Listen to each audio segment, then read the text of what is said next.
toutes les générations ont vu ce livre et ont frappé leur poing contre. Mais leur petit poing s'est brisé et la Bible a traversé tous les siècles. Elle est encore là aujourd'hui. Et nous l'aimons et nous sommes prêts à mourir pour ce qui est écrit dans ce livre. Alléluia. Le message fondamental, il est commun. Tous les chrétiens sont unis autour d'un même message, et c'est le message de l'Évangile, c'est-à-dire la venue de Jésus sur terre, qui est lui-même la parole de Dieu incarnée, et qui vient pour sauver l'humanité, qui vient livrer sa vie pour apporter la vie éternelle à tous. Et c'est ça le message fondamental, et celui-là, il ne change pas. Vous pouvez prendre n'importe quelle Bible, il est là.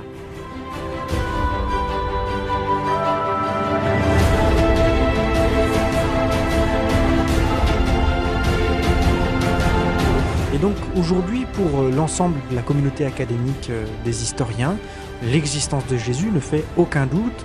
C'est surtout le fait, le point principal, c'est le fait que les adversaires même du christianisme ont reconnu l'existence du Christ. Je vous le recommande. Je vous recommande Jésus de tout mon cœur. Oui. Il faut les lire. Il faut les lire comme président de nos vies, président de nos cœurs, celui qui règne, celui qui conduit, celui qui dirige nos vies entières. Non seulement comme président, mais je dirais aussi comme résident. Résident et président de nos vies et de nos cœurs. Je vous le recommande. Pour aujourd'hui, je vous le recommande pour demain, je vous le recommande pour la vie, je vous le recommande pour la mort, je vous le recommande pour l'éternité. Alléluia. Gloire au Seigneur. Que Dieu soit béni. Il s'appelle Jésus le Christ.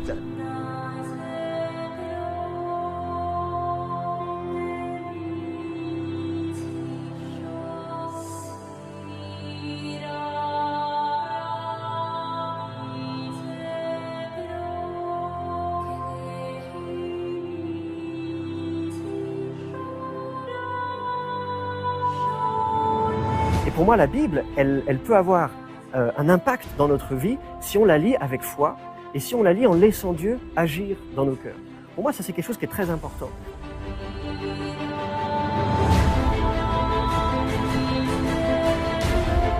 On entend beaucoup de critiques sur la Bible, beaucoup de gens qui nous lancent des slogans, oui, la Bible c'est ceci, la Bible c'est cela, il y a des contradictions. Dans cette même Bible, au Proverbe 18 au verset 13, il est dit « Si tu réponds à quelqu'un avant de l'avoir entendu, tu montres ta folie ». Et pour moi, critiquer la Bible ou se faire juste le perroquet d'écho qu'on aurait entendu sur la Bible, c'est quelque part montrer sa folie. Moi je dis, il faut d'abord écouter, d'abord vérifier avant d'affirmer des choses. J'ai réouvert les évangiles, et là l'ouverture des évangiles, si je peux dire, c'était des gifles. Je prenais des gifles à chaque réouverture, des gifles de vérité. Des gifles de vérité, et en tant que musulman c'était dur. Ce personnage, Jésus, il est différent à un point énorme de Mohammed.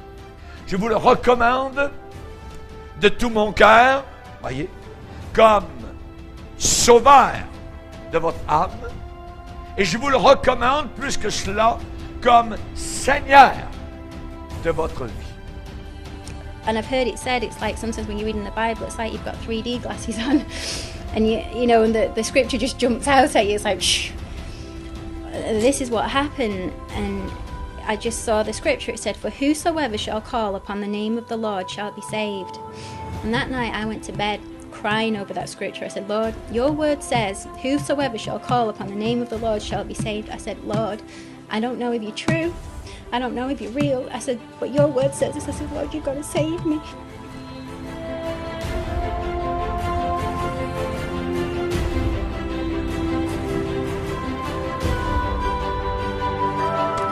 I described it really. It was almost like a vision, like of the cross, and almost like I saw the Lord Jesus on the cross, like here.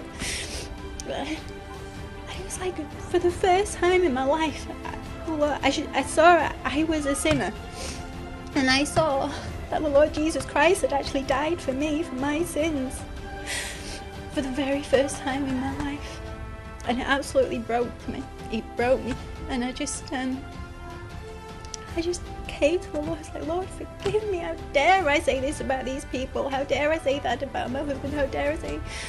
And when your eyes are open, suddenly you can see that, yes, there is something moving. There is a reality. We are marching off of a cliff into hell.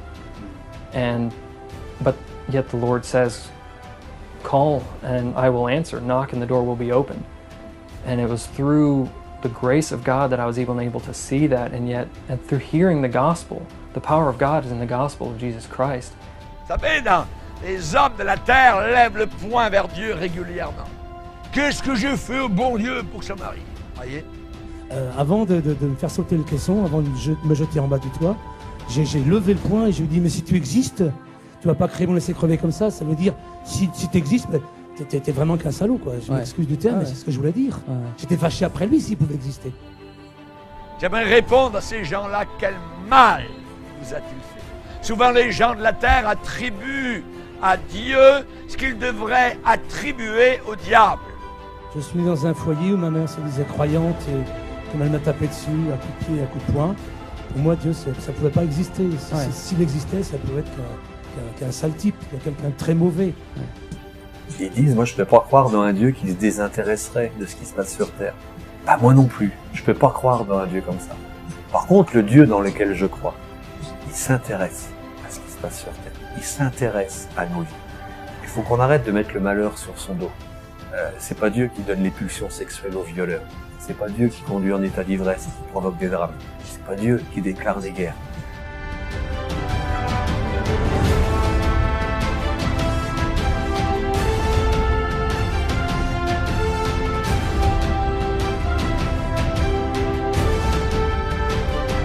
Par contre, ce que j'ai appris de Dieu, c'est quand on l'invite dans nos vies, il veut guérir nous.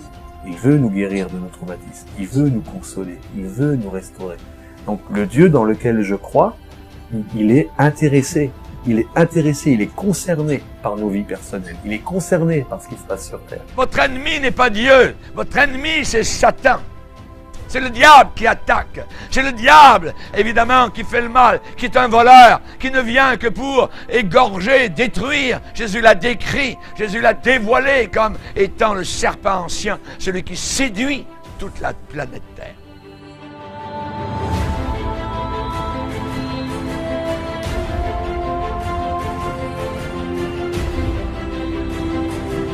Mais ce qui est extraordinaire, c'est que à la fin du voyage, sans savoir pourquoi, je l'ai invoqué. Alors, on dit qu'on n'y croit pas, et au lieu d'invoquer n'importe qui d'autre, c'est celui qu'on invoque quand on n'a plus personne. Ah ouais.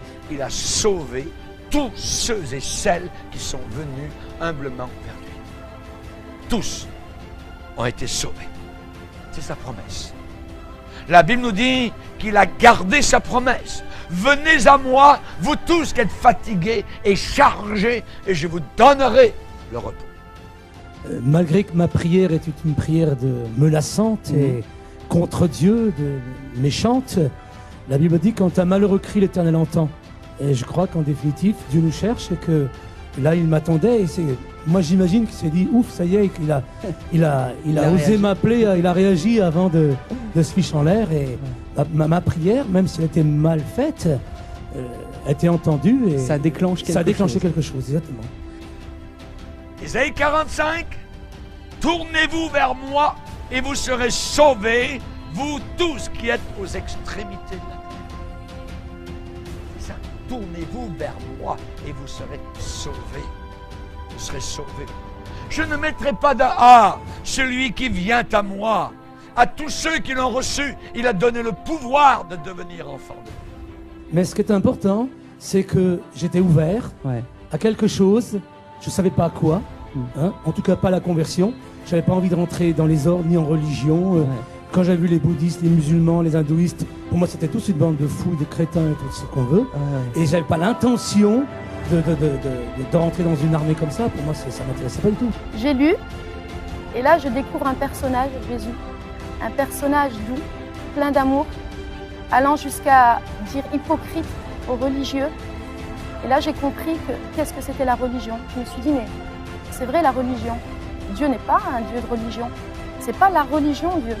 Dieu, c'est une rencontre. C'est quelque chose de spécial. Dieu, ça doit être un partage. Des fois, il y a des gens qui disent, peux pas croire en Dieu parce que je ne suis pas religieux. J'ai une bonne nouvelle, moi non plus. Et la plupart du temps, les religieux ne m'apprécient pas beaucoup. Je peux pas adhérer à une religion. Moi, j'adhère à un Dieu. Ce qui m'intéresse, c'est Christ en moi. C'est vivre sa vie. C'est pas suivre des dogmes humains. Véritablement, cette vérité me percutait et emplissait mon cœur de joie à chaque lecture.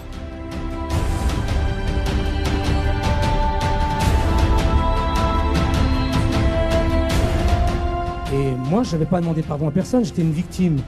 Victime des flics, de la société, de mes parents. J'étais pas coupable.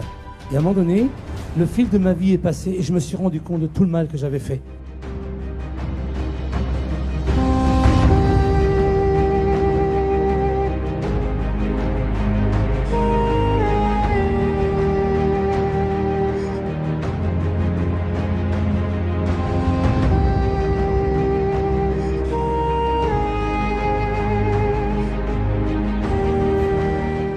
Waste your life. If the Lord could save me, someone who played video games 15 hours a day, a slave of pornography, I was so shy I wouldn't talk to anyone. I would on the internet, I'd talk to people in audio chat, but in person I would put a mask on, I lived a totally false life.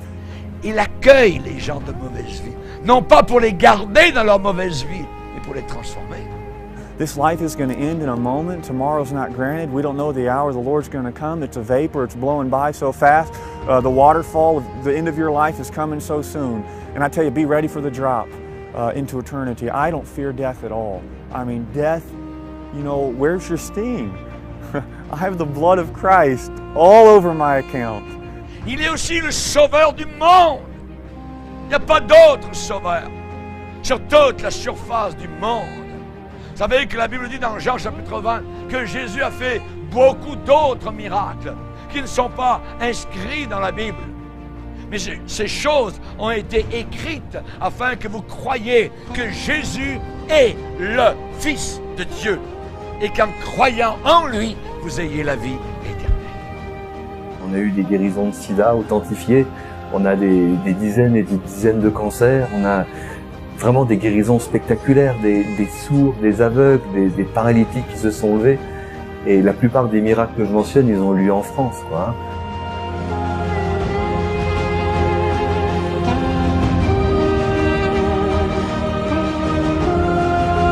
I was free. You know, for the first time in my life, I was absolutely ecstatic. It was wonderful. I was just like bounding, and it's like the sun had suddenly like just come up, and it was shining through the window in the kitchen, and it was like wow, I'm free. You know, it's like He's forgiven me. The Lord Jesus has forgiven me, and I just came bounding out the kitchen, jumping about and everything, and I ran up the stairs and.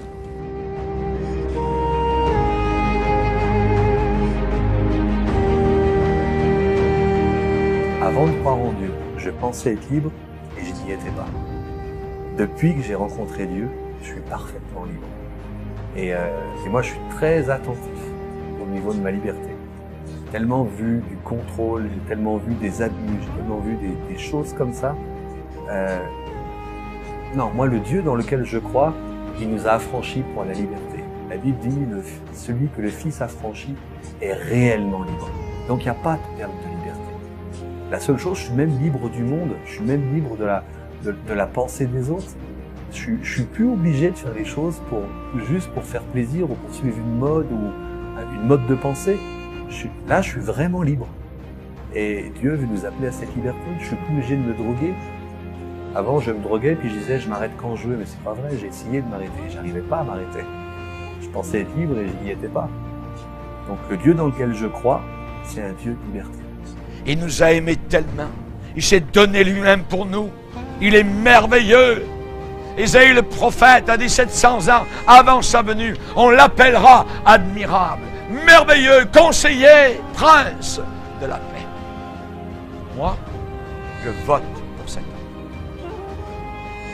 homme. Alléluia.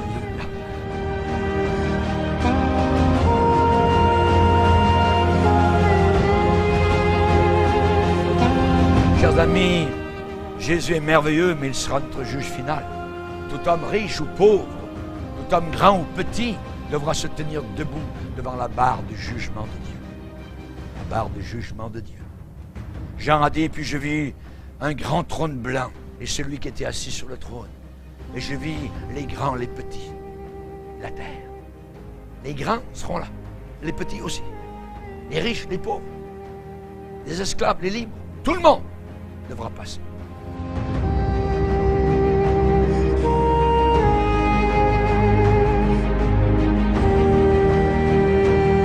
Dieu jugera par Jésus-Christ les actions secrètes des hommes.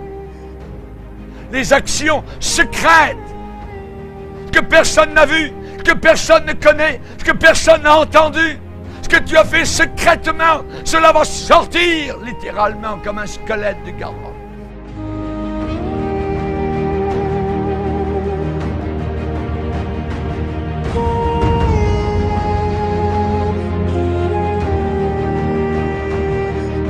Ce Sauveur qui vous a aimé, ce Sauveur qui est mort pour vous, qui connaît tout sur vous, va s'asseoir sur le trône comme votre juge. Votre juge. Et c'est la raison pour laquelle Paul est arrivé devant les grands d'Athènes à l'époque et leur a dit, Dieu ne tient pas compte des temps d'ignorance dans le passé. Mais maintenant, ce qui est important, c'est qu'il demande que tout le monde se repente. Parce qu'il a fixé un jour où il jugera le monde par l'homme qu'il a désigné et ce dont il a donné à tous une preuve certaine en le ressuscitant. It's repent and turn towards Jesus Christ because he is faithful to save. And that's been the story of my life over the last years. As things have gone wrong, as I've turned away from him, it's always been horrible and wrong, and it just is these things that lead to death. And Christ, while I am faithless, he is faithful to redeem and to save and to bring us back to himself. Et nous ne devons pas regarder à nous. Nous ne devons pas regarder notre bonté personnelle. Nous ne devons pas regarder à notre justice personnelle. C'est lui et lui seul qui peut sauver. Il faut regarder à Jésus. C'est lui qui te pardonne de toutes tes iniquités. C'est lui qui te guérit de toutes tes maladies. C'est lui qui te fait rajeunir comme l'aigle. C'est lui qui est mort. C'est lui qui a payé. C'est lui qui vient te chercher. So let us press on, as Hosea 6:3 says. Let us know, let us press on to know the Lord. So, amen.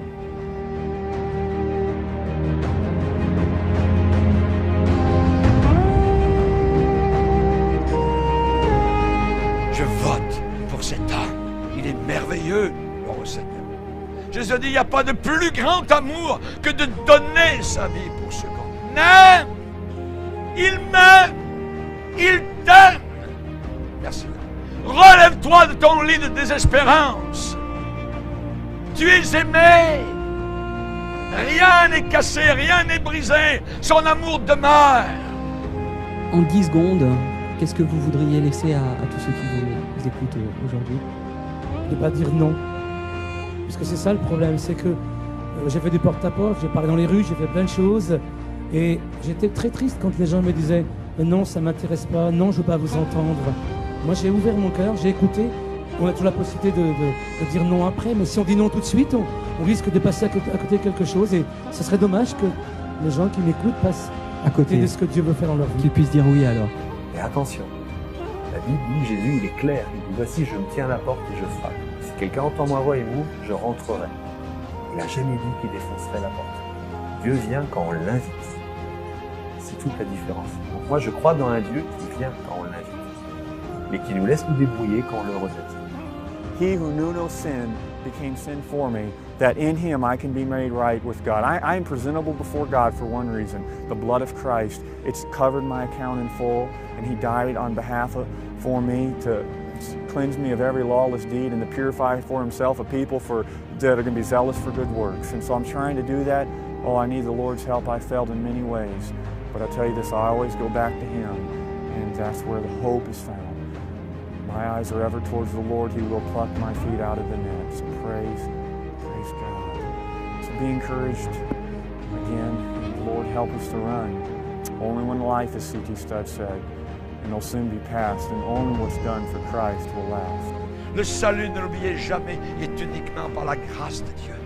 Par la grâce du Seigneur. Faveur non méritée, faveur non gagnée.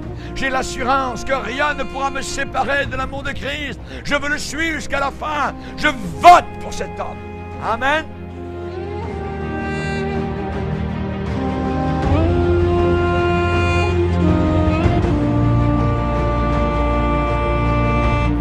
Et puis la Bible parle aussi qu'on peut avoir une voix dans notre cœur qui nous dit c'est le chemin, marche-y.